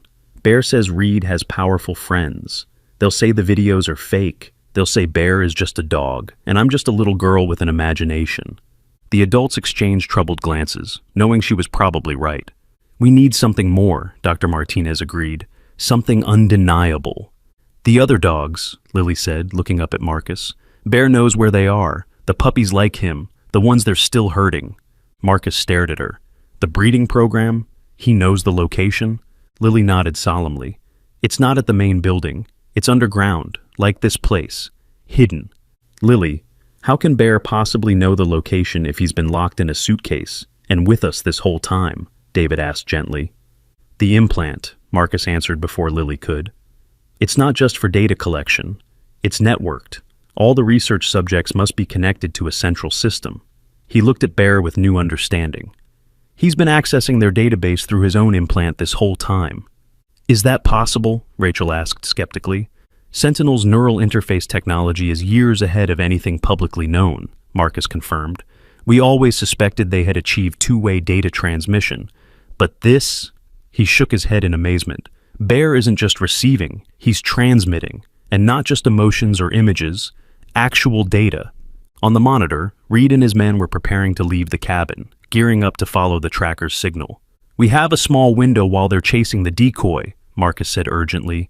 If Bear can give us the location of the breeding facility... He already has, Lily interrupted, pointing to Marcus's computer screen where a map had suddenly appeared, a blinking red dot marking a location about 30 miles from their current position. Marcus stared in shock. Did you do that? He asked Lily. The little girl shook her head. Bear did, through the special computer in his head. She stroked the dog's ears gently. He says the other dogs are calling to him. They know he got out. They're waiting for him to save them. The adults exchanged stunned glances. If we could rescue those dogs, get footage of the facility, Dr. Martinez began. That would be undeniable proof, Marcus finished, but it would mean going directly into the lion's den. While the lion is away, David pointed out, nodding toward the screen where Reed and his team were now moving into the forest, following the decoy signal. Marcus considered this, checking various monitors. The breeding facility might have minimal security right now if Reed has pulled resources for this search. He looked at Bear, then at Lily. Can he tell us how many guards are usually there? Lily closed her eyes briefly, her hand resting on Bear's head. 3 during the day, 2 at night, and doctors who don't fight, but who do bad things. She opened her eyes. The guards have guns, but they don't know about the back door. The door for bringing food. This is insane, Rachel said, though her voice lacked conviction. We can't break into a secret research facility. We have to, Lily insisted. Bear says the puppies won't survive much longer. The tests are hurting them. A heavy silence fell over the bunker, broken only by the soft hum of equipment. I'll go, Marcus finally said. Alone. It's my fight. No, David said firmly. It's our fight now. All of us. He looked at his wife. These people threatened our daughter. They want to take her for observation. We can't just hide and hope it all works out. Rachel's expression shifted from fear to determination. You're right, she turned to Marcus. But we do this smart. No unnecessary risks. What about Lily? Dr. Martinez asked. She can't come with us. It's too dangerous. I have to go, Lily said before anyone could answer for her. Bear needs me to talk to the other dogs, to tell them it's going to be okay. Her small face was solemn, far too mature for her 5 years. They'll be scared of humans, but not of me. Absolutely not, Rachel began, but David laid a gentle hand on her arm. Rachel, he said quietly, what if it were Lily trapped in there? Wouldn't you want someone like her to come? The question hung in the air between them, unanswerable, yet with only one possible answer. We keep her safe, Rachel finally said, her voice tight. She stays with one of us every second. Marcus nodded, already turning to equipment lockers along the bunker wall. I have everything we need here. Surveillance gear, communications, even non-lethal weapons. He began pulling out items. We can take my backup vehicle. It's stored in a garage connected to this bunker, but we need to move fast before Reed realizes he's following a decoy. They prepared quickly but thoroughly, Marcus outfitting them with tactical vests, secure communication devices, and other equipment whose purpose wasn't immediately obvious. This seems like more than paranoid preparation, David remarked, as Marcus handed him what looked like a military-grade stun gun. Let's just say I have been planning this longer than you might think, Marcus replied. I didn't spend 3 years embedded with Sentinel just gathering paperwork. As they made final preparations, Dr. Martinez checked Bear's injuries one last time. He shouldn't even be walking, much less going on a rescue mission, she said worriedly. His body needs time to heal. He won't stay behind, Lily said with certainty, watching as the dog struggled to his feet, determination evident in every movement. He promised the others he would come back for them. The underground garage held a nondescript van with tinted windows and reinforced paneling. As they loaded their equipment, Marcus outlined the plan. The breeding facility is located beneath an abandoned industrial park, he explained, showing them satellite images on a tablet. Officially, it's a storage site for medical equipment. Unofficially, it's where they keep their most valuable research subjects. He pointed to a service entrance at the rear of the complex. If Lily's information is correct, that's our way in. Minimal security, used for supply deliveries. And if her information isn't correct, Rachel asked. Marcus's expression was grim. Then we improvise. The drive to the facility took 40 minutes, following back roads to avoid any chance encounters with Sentinel security teams. Lily sat in the back with Bear, their foreheads nearly touching as they communicated in their silent way. Occasionally she would whisper something to him, and the dog would lick her hand or thump his tail in response. They have almost figured out that they're following a decoy, she announced suddenly. Bear can feel the other implants getting messages. Reed is very angry. Marcus checked his watch. Sooner than I expected. We need to hurry. The industrial park, when they reached it, looked genuinely abandoned. Chain-link fencing surrounded crumbling concrete buildings, weeds pushing up through cracked pavement. But Marcus pointed out the telltale signs of active security, newer sections of fencing, concealed cameras, fresh tire tracks leading to one particular building. That's our target, he said, indicating a low warehouse structure set apart from the others. The breeding facility is underneath it. They parked some distance away and approached on foot, Marcus taking point with scanning equipment that detected electronic security measures. David carried Bear, despite the dog's protests. They needed to move quickly and quietly, and Bear's injuries would slow them down. 2 guards at the main entrance, Marcus reported, studying a thermal imaging display. Just like Lily said, and the service door appears unguarded. The service entrance was a loading dock at the rear of the warehouse, its bay door secured with heavy chains and padlocks. How do we get past that? David whispered. Marcus produced a set of specialized tools from his pack. 3 years as a security consultant has its advantages, he murmured, setting to work on the locks. Inside, the warehouse appeared to contain exactly what its cover story claimed. Pallets of medical equipment, stacked shipping containers, forklifts parked in neat rows. But Bear grew increasingly agitated as they moved deeper into the building, straining in David's arms. "It's below us," Lily whispered. "Bear can hear them. Lots of dogs. Crying." Marcus located the hidden access point exactly where Lily had indicated, a freight elevator concealed behind what appeared to be a solid wall of stacked crates. The crates, on closer inspection, were empty shells mounted on a track system. "Clever," Marcus muttered, examining the hidden control panel. "Retinal scanner, voice recognition." He glanced at Bear. "Any ideas?" Lily placed her hand on Bear's head, closing her eyes briefly. "He says there's another way, for emergencies." She pointed to a fire extinguisher mounted on a nearby column. "Behind that." Sure enough, when Marcus removed the extinguisher, a manual override switch was revealed. "Backup systems," he said with grim satisfaction. "Even the most secure facilities need them." He activated the switch, and with a soft hydraulic hiss, the false wall of crates slid aside to reveal the elevator. "This is too easy," Rachel whispered nervously as they crowded into the elevator. "Not easy," Lily corrected, her hand never leaving Bear's fur. "Bear is helping. He knows all the secrets because they thought he was just an animal. They talked around him, didn't think he understood." The elevator descended smoothly, opening into a stark white corridor that looked nothing like the dilapidated warehouse above. Bright fluorescent lights illuminated polished floors and sterile walls. And now they could hear it too, a chorus of soft whines and barks coming from behind closed doors. "Which way?" Marcus asked, weapon ready.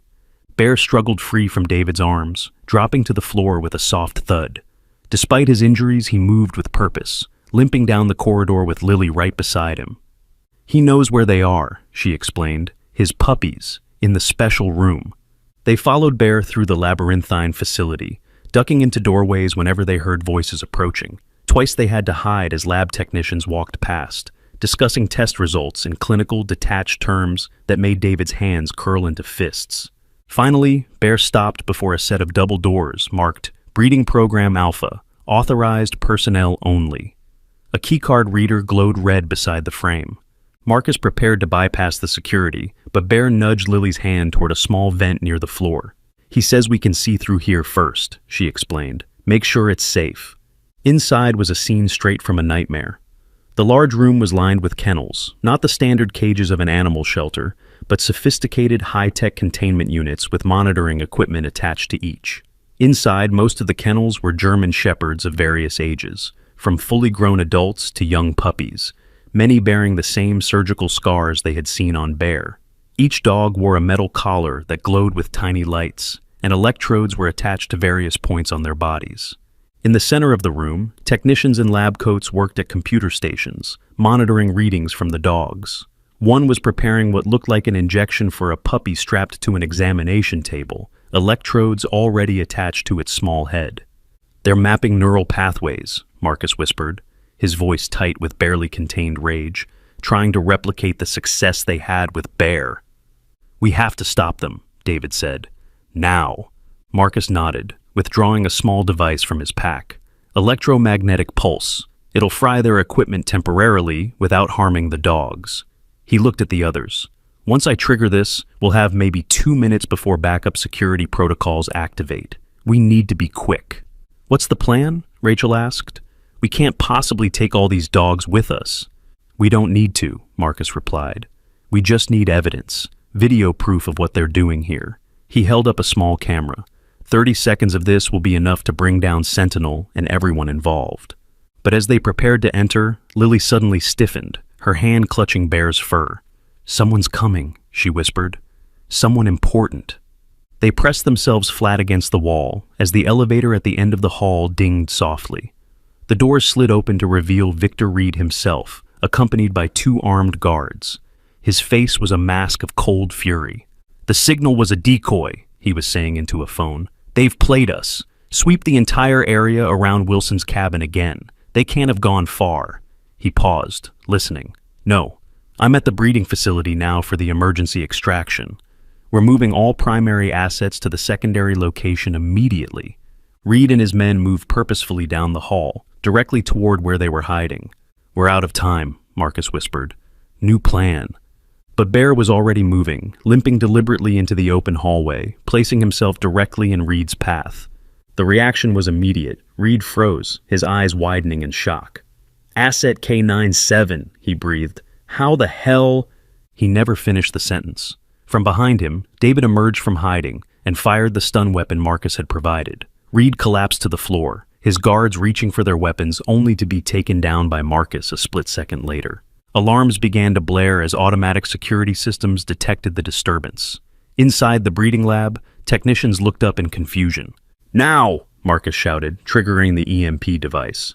The electronics in the hallway and lab flickered and died, plunging them into momentary darkness before emergency lighting kicked in.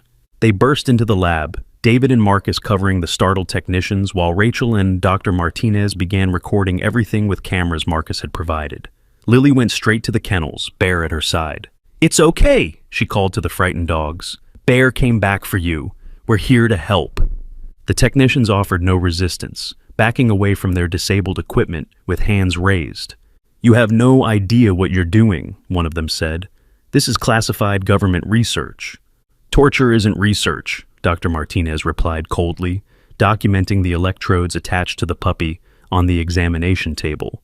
"And we know exactly what we're doing."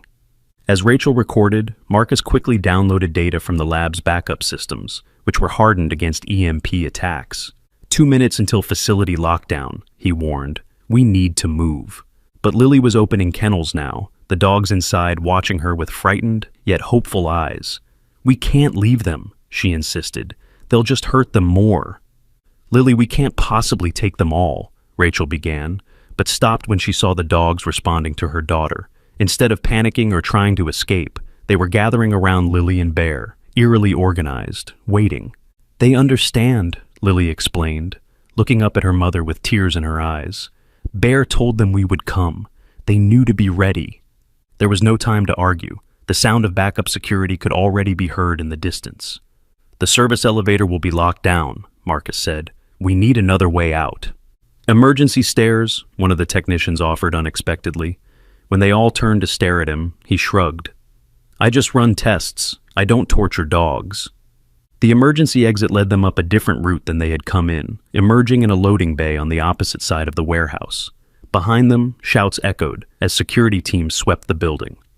"The van's too far," Marcus said. "We'll never make it."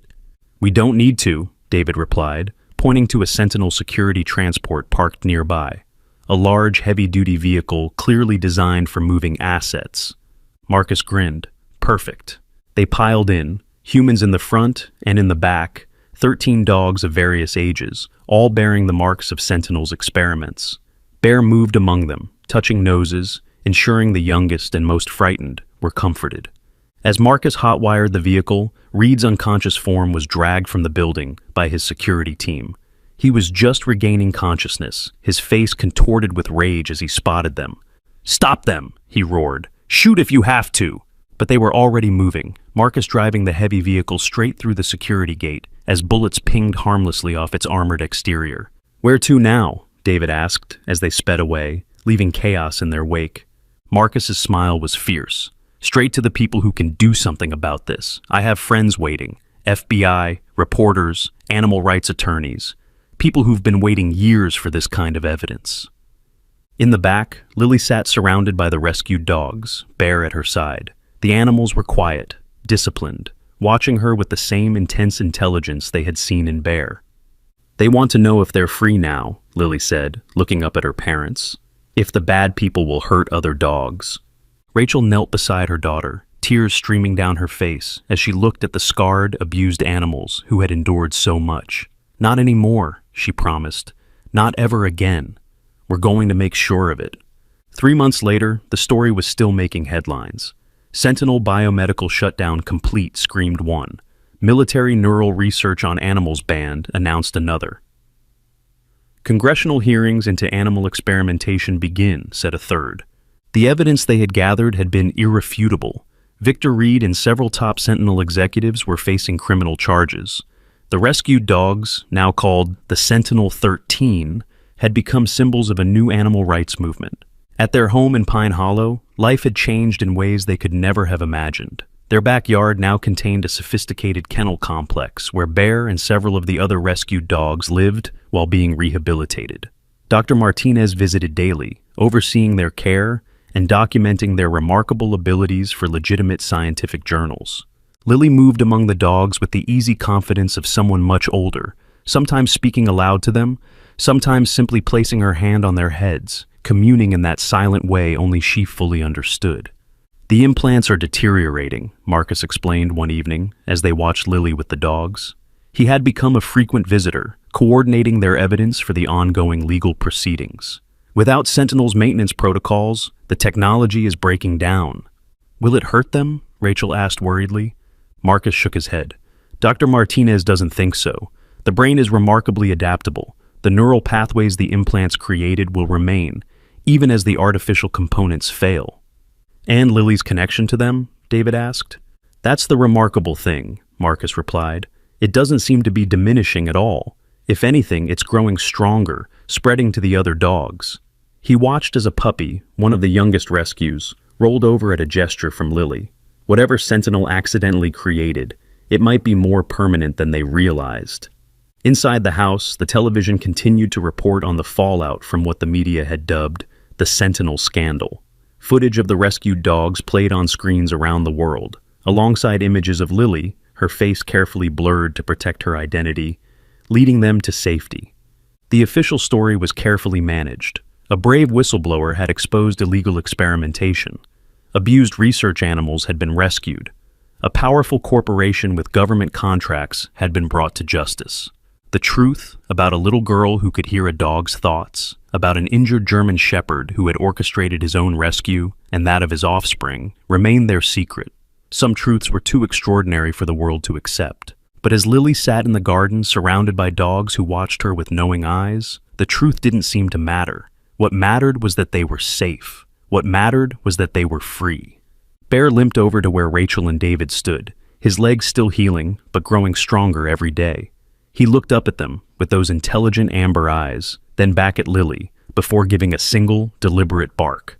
"He says thank you," Lily called from across the yard, not even turning around. "He says you're his family now." Rachel knelt, gently stroking Bear's head. "No," she said softly. "We're the ones who should be thanking him." As the sun set over Pine Hollow, casting long shadows across the yard, Lily lay in the grass with Bear's head resting on her lap. The other dogs formed a circle around them, a living barrier of fur and loyalty. "Do you think there are other animals who can talk this way?" she asked Bear, her fingers tracing the scar where his implant had once been. The answer came not in words, but in feelings, in images that bloomed in her mind like flowers, birds soaring overhead, wild wolves in forests, dolphins in deep oceans. "I think you're right," Lily whispered. "I think we're just the beginning." In the growing darkness, 13 pairs of eyes glowed softly, watching over a little girl who had heard a cry for help and had been brave enough to answer.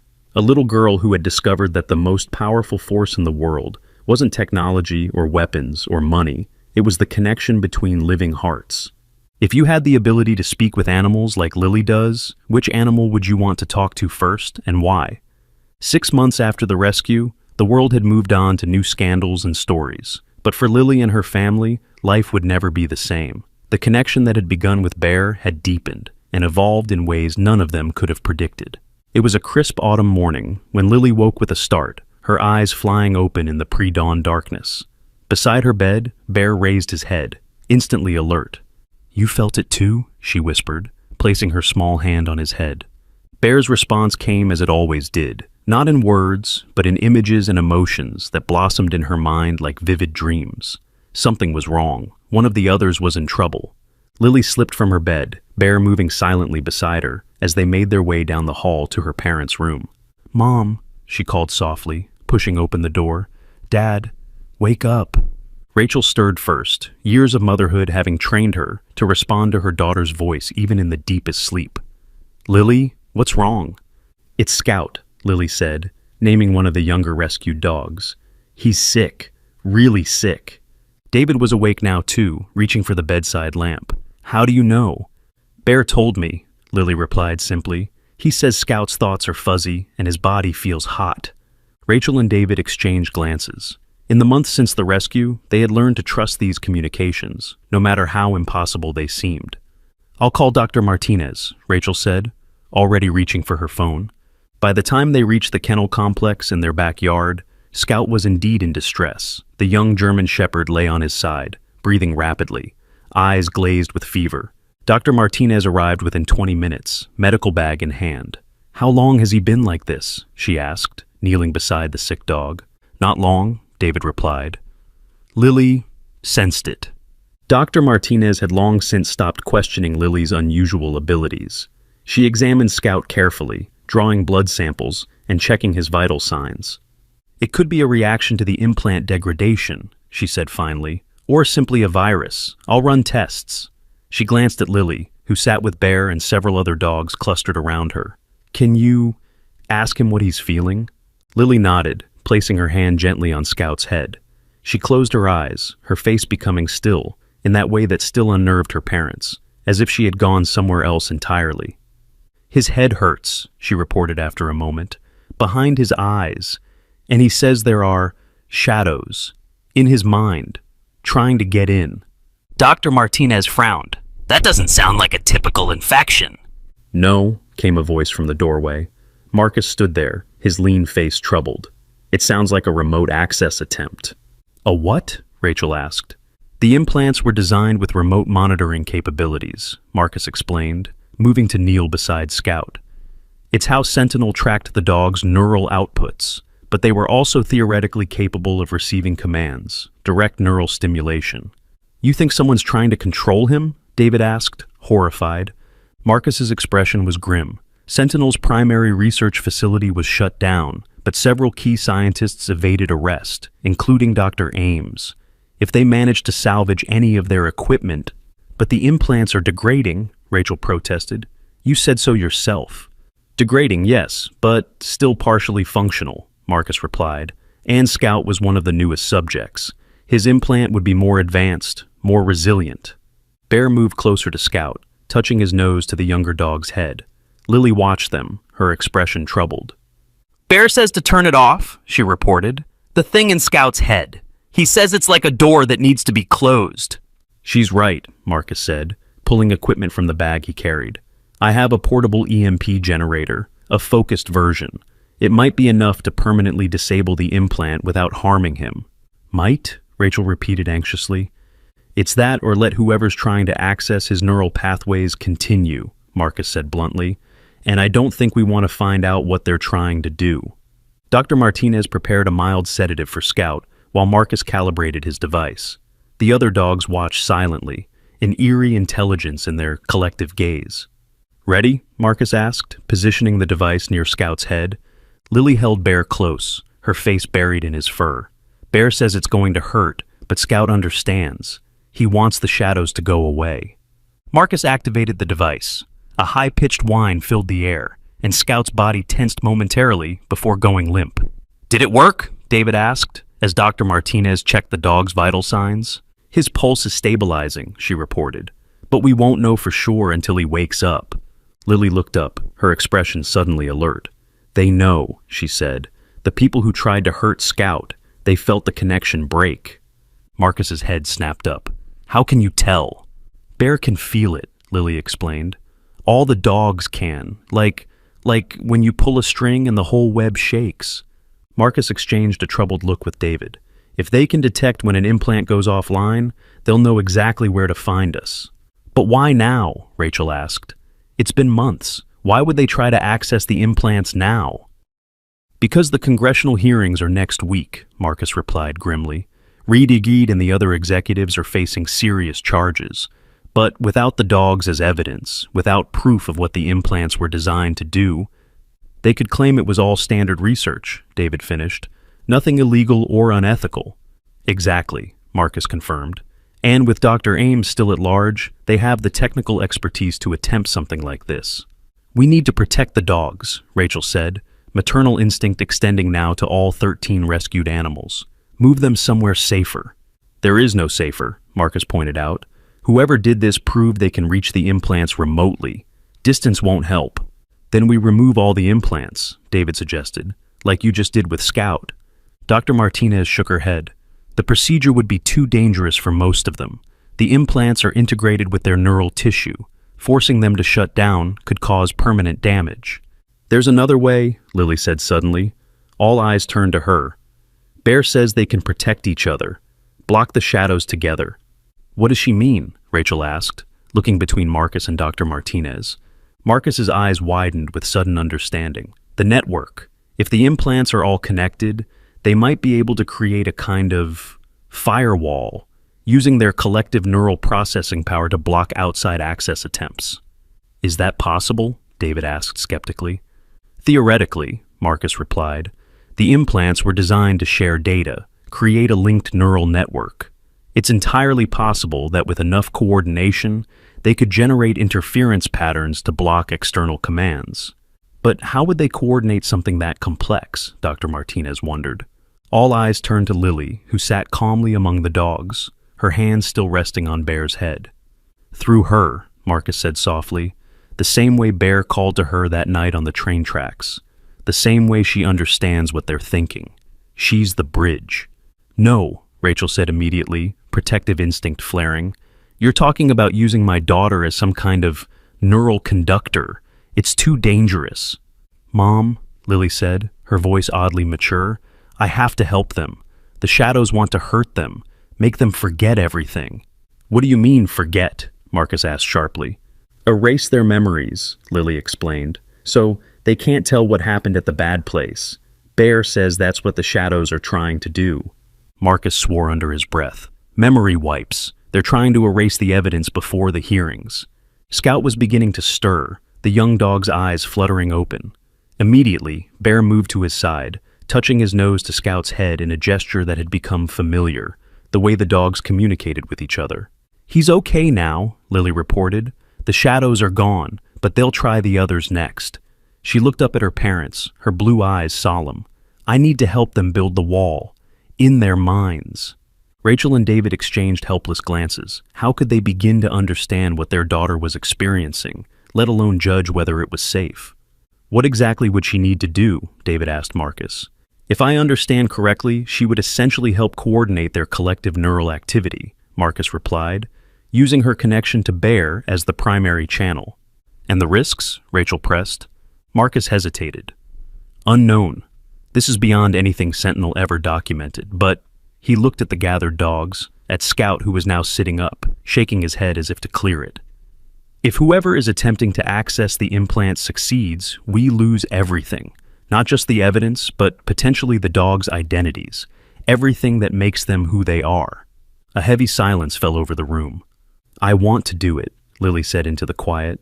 They saved me too, you know. Before Bear, I was always alone. The other kids thought I was weird, but the animals never did. She stroked Bear's head. They always understood me. Now I need to help them. Rachel knelt beside her daughter, searching her face. Are you sure, sweetie? Really sure? Lily nodded solemnly. Bear will protect me. He always does. The preparations were simple, yet somehow ceremonial. The 13 dogs gathered in a circle in the center of the main kennel room, with Lily and Bear at the center. Dr. Martinez monitored Scout and the other dogs' vital signs, while Marcus set up equipment to track any electromagnetic anomalies that might indicate remote access attempts. What do I do? Lily asked, sitting cross-legged with Bear beside her.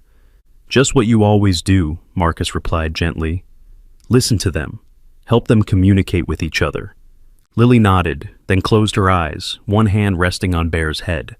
The other dogs moved closer, forming a tight circle around her, their bodies touching, creating an unbroken ring of fur and warmth. At first, nothing seemed to happen. Lily's breathing slowed, her face relaxed, and the dogs grew unnaturally still. Minutes passed in tense silence as the adults watched. Then, almost imperceptibly, something changed.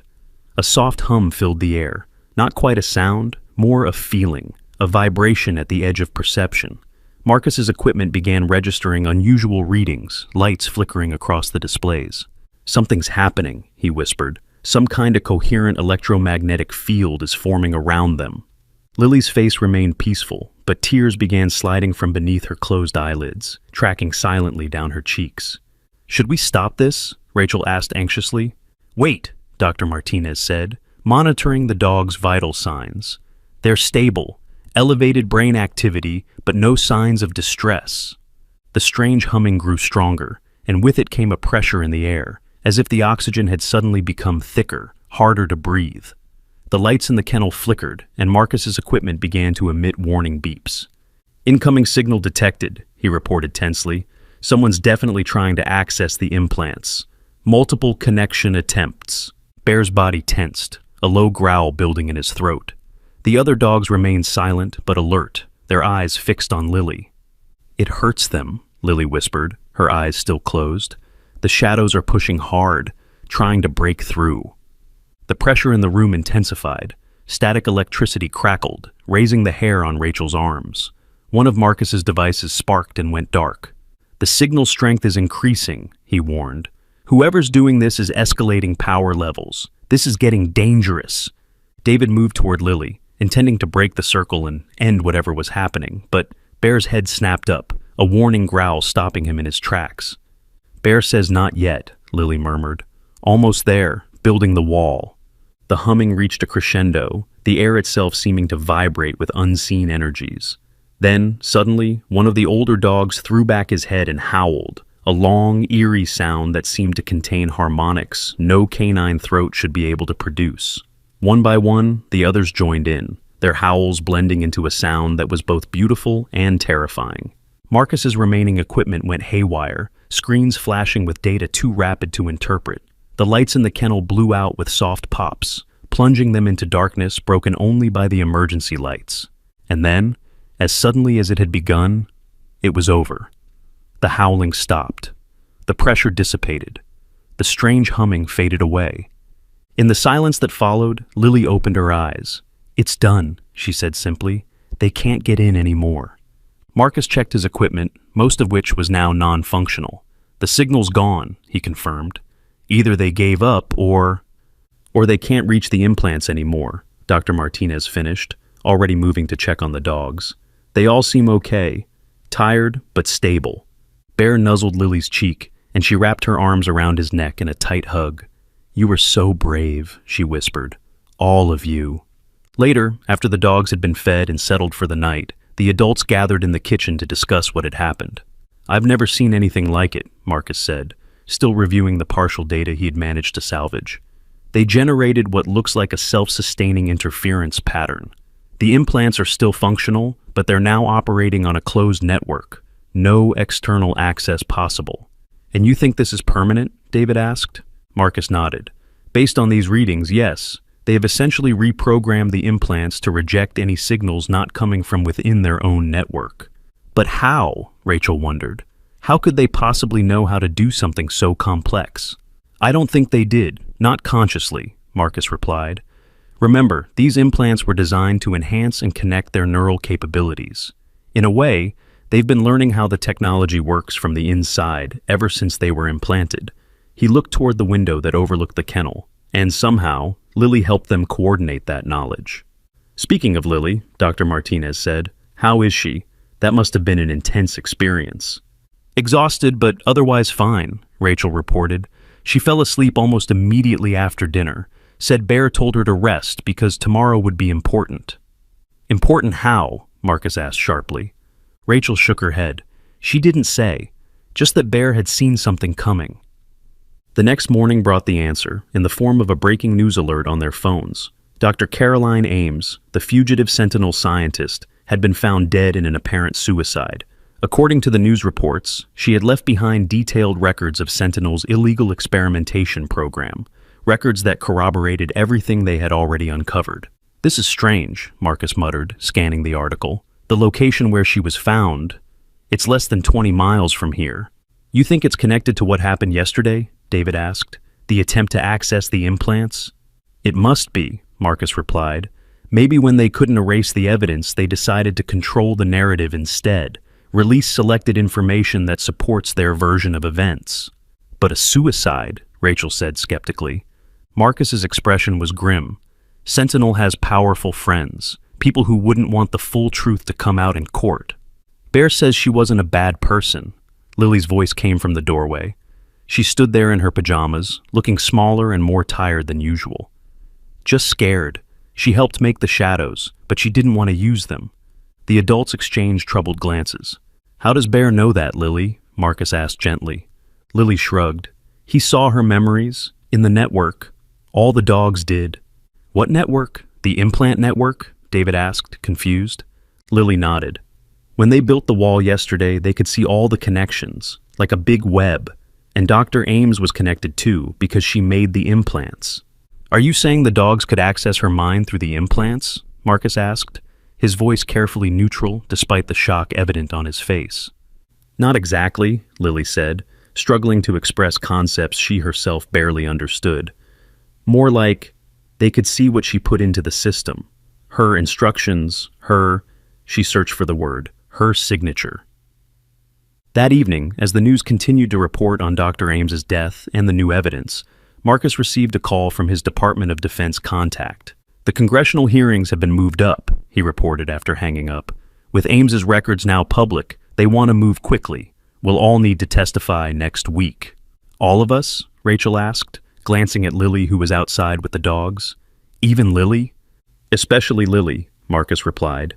She's our most credible witness to the dog's true capabilities. She's 5 years old, David protested. We can't subject her to that kind of scrutiny.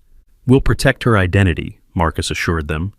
But her testimony, her ability to demonstrate what these dogs can do, is what will make the difference between Sentinel executives facing minor regulatory charges or serious criminal convictions.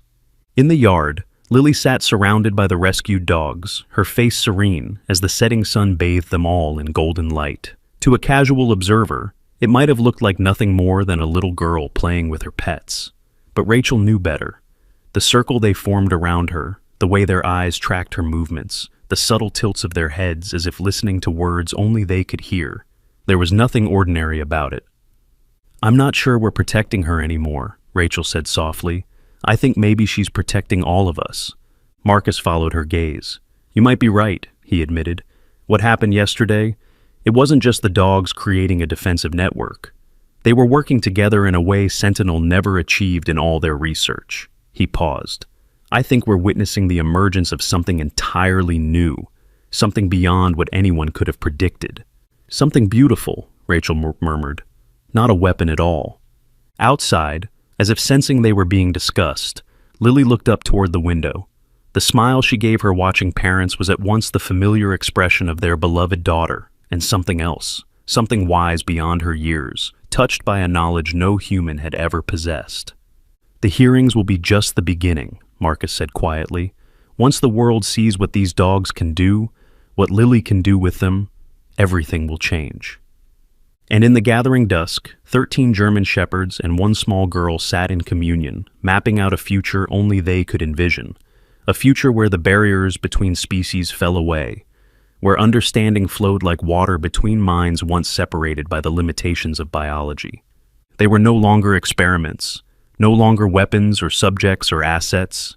They were pioneers. What do you think will happen at the congressional hearings? Will the world be ready to accept the truth about Lily's connection with the dogs? The day of the congressional hearings arrived with the weight of expectation hanging heavy in the air. Washington, D.C. buzzed with journalists, protesters, and curious onlookers, all drawn by the sensational headlines that had dominated the news cycle for weeks. Sentinel biomedical faces. Justice, proclaimed some. Experimental military dogs to testify, declared others, though most dismissed such claims as hyperbole. In a private room adjacent to the hearing chamber, Lily sat quietly between her parents, Bear at her feet. The dog had been officially designated as a service animal for the proceedings, a necessary fiction to allow his presence. The other 12 rescued dogs remained back at home under Dr. Martinez's watchful care, connected to Lily and Bear through their mysterious network. Marcus paced the room, checking his phone periodically for updates. Reed's legal team is trying to limit the scope of questioning, he reported. They want to exclude any demonstration of the dog's capabilities, claiming it would be theatrical and unscientific. Of course they do, David muttered. The moment people see what these dogs can actually do, what Lily can do with them, their whole defense falls apart. Lily stroked Bear's head, seemingly untroubled by the tension around her. Bear says not to worry, she said simply. The truth wants to be seen. A congressional aide entered, clipboard in hand. "They're ready for you now," she announced, eyes widening slightly at the sight of Bear, who regarded her with unmistakable intelligence. The hearing room was packed, cameras flashing as they entered. At the front, a panel of stern-faced politicians sat behind an imposing desk. To one side, Victor Reed and several other Sentinel executives occupied a table with their attorneys, Reed's eyes narrowing as he spotted Bear. "Remember," Marcus whispered, as they took their seats at the witness table, "they've agreed to protect Lily's identity. The cameras have been instructed not to show her face." Rachel nodded, though her hand tightened protectively around Lily's. "It's going to be okay, sweetie," she murmured. Lily looked up at her mother with that disconcerting calmness that had become more pronounced since the incident with the implants. "I know, Mom," she replied. "Bear and I have been practicing." Before Rachel could ask what she meant by that, the committee chairman gavelled the session to order. The hearings began with opening statements, followed by testimony from former Sentinel employees who described the company's research in clinical, sanitized terms. Reed and his colleagues sat stone-faced, occasionally whispering to their attorneys. When it was Marcus's turn to testify, he presented the evidence they had gathered: data from Bear's implant, photographs of the breeding facility, medical records documenting the extensive surgeries performed on the dogs. "And you claim these implants were designed not just to track these animals, but to establish some kind of two-way neural connection?" asked a skeptical senator. "Not just a claim, Senator," Marcus replied. "A documented fact. The dogs were able to receive commands directly through neural stimulation, but more importantly, they could transmit data. Sensory impressions, even rudimentary thoughts." "That sounds more like science fiction than science," the senator observed, prompting chuckles from some in the audience. "I thought so too," Marcus admitted, "until I saw it demonstrated." The senator leaned forward. "And you propose to demonstrate this capability today, with the animal you've brought?" Marcus glanced at Lily and her parents.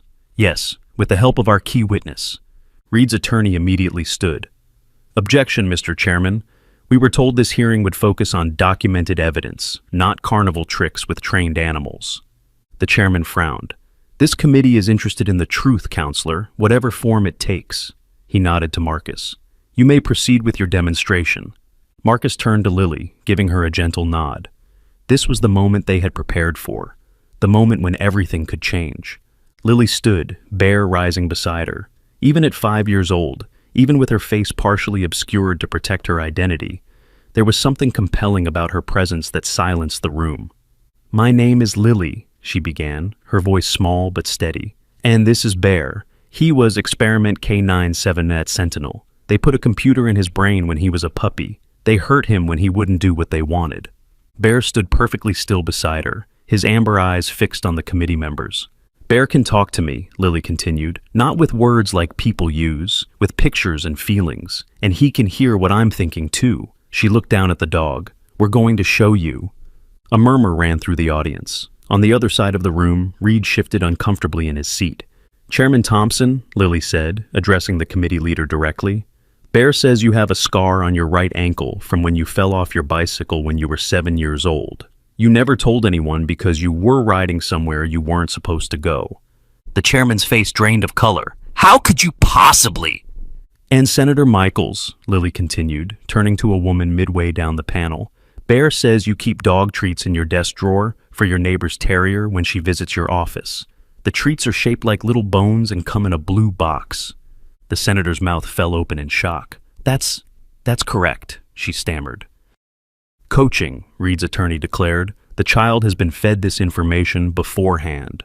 "Impossible," Senator Michaels replied. "I've never shared that detail publicly. There's no way they could have known." Lily turned to face Reed directly now, Bear moving with her, his posture alert but calm. "Mr. Reed," she said, her voice suddenly older somehow, more assured.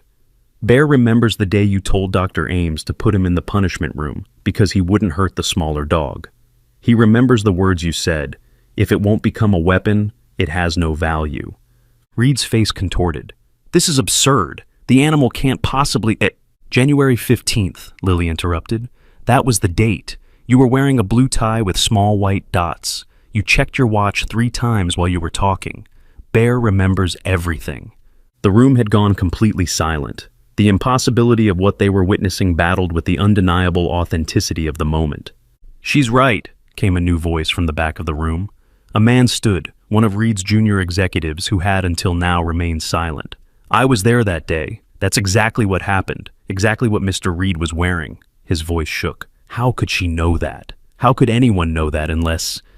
Reed's attorney grabbed his client's arm, whispering urgently, but Reed shook him off, his face flushed with anger. "This is a trick," Reed insisted. "A performance. The dog has been trained to..." "To what?" Lily challenged, her small voice somehow filling the room. "To remember the names of all 27 puppies you took away from him. To know that you keep a photo of your daughter on your desk, even though you haven't spoken to her in 8 years. To remember the code to the secure lab, 84739. Reed's face went ashen. "That's classified information," he whispered. "No one outside of Sentinel's top-level security would know that." "Bear knows," Lily said simply, "and now I know too." The demonstration continued, growing more extraordinary by the minute. Lily, with Bear at her side, revealed details about committee members that couldn't possibly have been researched. Childhood memories, private habits, thoughts they had assumed were known only to themselves. "It's not mind reading," Lily explained as the astonished senators struggled to process what they were witnessing. "It's more like feeling what you're feeling, seeing what's important to you." "And the dog does this?" the chairman asked incredulously. "The dog reads these impressions?" Lily nodded. "Bear sees them, then he shows them to me." She stroked the dog's head. "All the dogs can do it now. They learned from Bear. They're all connected to each other." "And these connections, they're the result of Sentinel's experiments?" Senator Michaels asked. "The implants created pathways," Marcus explained, stepping forward. "But what's happening now has evolved far beyond what Sentinel intended. The dogs have essentially reprogrammed their own neural interfaces, created their own network. With the child as some kind of central node?" another senator asked. "With Lily as their friend," Rachel corrected firmly. "Not an experiment, not a node, a little girl who heard them when no one else could." By the time the session ended, the mood in the hearing room had transformed. The skepticism had given way to a stunned sort of reverence. Even some of Reed's own team appeared shaken by what they had witnessed. Outside, the press clamored for statements, for explanations, for a glimpse of the extraordinary child and her dog. "What happens now?" David asked Marcus, as they were escorted to a secure exit. "Everything changes," Marcus replied simply. "There's no putting this back in the box. The world just saw something it can't explain away." That night, in their hotel suite, Lily sat with Bear near the window, gazing out at the Washington Monument illuminated against the night sky. "Are you okay, sweetheart?" Rachel asked, kneeling beside her daughter. "That was a lot for one day." Lily nodded, her expression thoughtful. "Bear says the other dogs felt everything. They were with us, even though they were far away." She looked up at her mother.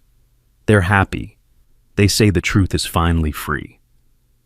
Across the room, David and Marcus watched the evening news, where footage from the hearing was playing on every channel. The cameras had honored the agreement not to show Lily's face, but they had captured Bear, his intelligent eyes, his alert posture, the undeniable connection to the partially obscured child beside him. "A new era in human-animal communication," one scientific expert was declaring. "If verified, this represents a paradigm shift in our understanding of animal cognition." "Religious leaders are already weighing in," another newscaster reported, some calling it a miracle, others a warning about the dangers of playing God with nature. Marcus muted the television. "The hearings will continue, but Reed's conviction is virtually assured now. No jury in the world would acquit him after seeing what we saw today." "And what about Lily?" David asked quietly.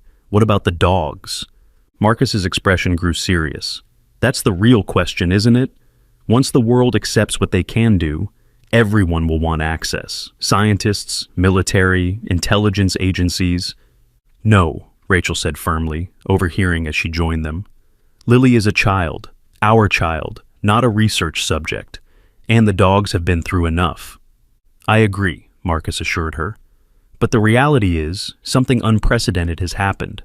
The connection between Lily and these dogs, it raises questions about the fundamental nature of consciousness, of communication between species." "Bear says it's just the beginning," Lily said from her spot by the window. They turned to find her watching them, Bear's head resting on her lap. Other animals are starting to hear us too, not just dogs. What do you mean, Lily? David asked, kneeling beside her. The network is growing, she explained, struggling to put complex concepts into 5-year-old vocabulary. Spreading, like rings in water when you throw a stone. Bear says soon other animals will join. Cats, horses, maybe even wild ones. Marcus looks stunned. Are you saying the neural connection is contagious? That it can spread beyond the implanted dogs? Lily nodded. Bear says it was always there. The animals could always talk to each other, in their own way. The implants just made it stronger, easier to see. She stroked Bear's ears gently. And now that the dogs have learned how to use the network better, they can help other animals join too. But that's, Marcus began, then stopped at a loss for words. Impossible, Rachel suggested. Haven't we moved beyond that word? The implications were staggering. If what Lily was describing was true, they were witnessing not just the aftermath of a corporate scandal, but the emergence of something that could fundamentally alter humanity's relationship with the natural world. 6 months later, the changes were already becoming evident. The Sentinel case, as it was now known, had resulted in significant prison sentences for Reed and his top executives. Sentinel Biomedical had been dissolved, its assets used to establish a foundation for ethical research into animal cognition. Lily and her family had returned to Pine Hollow, where they now lived on a sprawling property outside town, a sanctuary not just for the original 13 rescued dogs, but for dozens of other animals drawn to what the media had taken to calling the Lily phenomenon. Dr. Martinez had established a research center on the property, where scientists from around the world came to study the growing network of animal-to-animal and animal-to-human communication. The rules were strict. No invasive procedures, no attempts to replicate the implant technology, and above all, respect for the animals as sentient, conscious beings. On a warm spring morning, Lily sat in the center of a sunny meadow, surrounded by an extraordinary gathering. The 13 German shepherds formed an inner circle around her, but beyond them were others, cats with intent expressions, horses standing attentively, even a small group of wild deer that had emerged from the forest edge. Bear, as always, lay closest to her, his head resting against her leg. From the observation platform at the edge of the meadow, Rachel watched with a mixture of awe and maternal pride. "It's expanding faster than we anticipated," Marcus commented, joining her. "The network now includes over 200 animals across 12 species, and Lily's not the only human receiver anymore." This was the most unexpected development. Other children had begun to show signs of the same ability. Initially just a few, but growing in number every month. Always children between 5 and 10 years old. Always those with a natural affinity for animals. "It's like they were waiting," Dr. Martinez had theorized. "Waiting for someone to open the door." Rachel watched as her daughter lifted her face to the sun, a serene smile playing on her lips. Around her, the assembled animals remained in their peaceful circle, a communion beyond words taking place in their midst. "She's not just communicating with them anymore, is she?" Rachel asked softly. Marcus shook his head. "No, I think what we're seeing now is integration, a blending of consciousness." He glanced at the monitoring equipment they had set up, non-invasive sensors that detected the subtle electromagnetic fields now known to be associated with the network. "The patterns are evolving, becoming more complex." "Is it safe?" Rachel couldn't help asking, though she already knew there was no going back. "I believe so," Marcus replied. "Everything we've observed suggests this is a natural evolution, just one that might never have happened without Sentinel's accidental catalyst." He smiled slightly. They wanted weapons. Instead, they created bridges. In the meadow, Lily had begun walking toward the forest, the animals moving with her in a fluid, coordinated procession. Bear led the way, his once broken leg now fully healed, his bearing proud and purposeful. "Where is she going?" Rachel asked, a hint of concern in her voice. "There's a new arrival," Marcus explained. "A wolf that's been lingering at the property boundary for days, one of the first completely wild animals to respond to the network." The wolf appeared at the forest edge as if summoned, a magnificent gray female with wary yellow eyes. The domestic animals stopped, forming a loose semicircle as Lily and Bear continued forward alone. Rachel held her breath as her daughter approached the wild predator. But there was no tension in Lily's small frame, no fear in her measured steps. She stopped a few feet from the wolf, Bear beside her. For a long moment, nothing happened. Then, with deliberate slowness, the wolf lowered its head, not in submission, but in recognition. Bear stepped forward, touching his nose to the wolf's in a greeting between equals. And Lily, her face radiant with a joy that transcended ordinary happiness, reached out her hand. The wolf moved forward to meet it, allowing the child's fingers to brush the fur between its ears. Another bridge formed, another consciousness joined the growing network. Later, as twilight painted the sky in purples and golds, Lily sat on the porch steps of their home, Bear dozing beside her. Rachel brought her a glass of lemonade, settling next to her daughter. "Was it a good day?" she asked, though the answer was written in Lily's contented expression. "The best," Lily replied, leaning against her mother's side. "The wolf's name is Shadow. She has 3 cubs hidden in a den 2 miles away. She wants to bring them to meet us tomorrow." Rachel smiled, no longer surprised by these announcements. "That sounds wonderful, honey." Lily was quiet for a moment, watching the first stars appear in the darkening sky. "Mom," she said finally, "Bear says more children will start to hear soon. Lots more. All around the world." "Is that right?" Rachel replied, trying to keep her tone light despite the implications. Lily nodded solemnly. "He says it's supposed to happen, that humans and animals used to talk to each other a long, long time ago, before people forgot how to listen." She looked up at her mother, her blue eyes reflecting the last light of day. "We're just remembering something we always knew." From across the property came the sound of the rescued dogs howling, not in distress but in harmony, a haunting chorus that seemed to call to something beyond human understanding. One by one, other animals joined in, the whinnies of horses, the cries of cats, and from the distant forest, the answering howl of Shadow the wolf.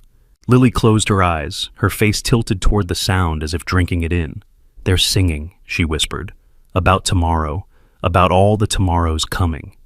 And in that moment, as twilight deepened into night and the chorus of animal voices rose into the star-filled sky, Rachel understood that they stood at the threshold of something ancient and new all at once, a world where the barriers between species were falling away, where the loneliness that had separated humankind from the rest of creation was finally beginning to heal.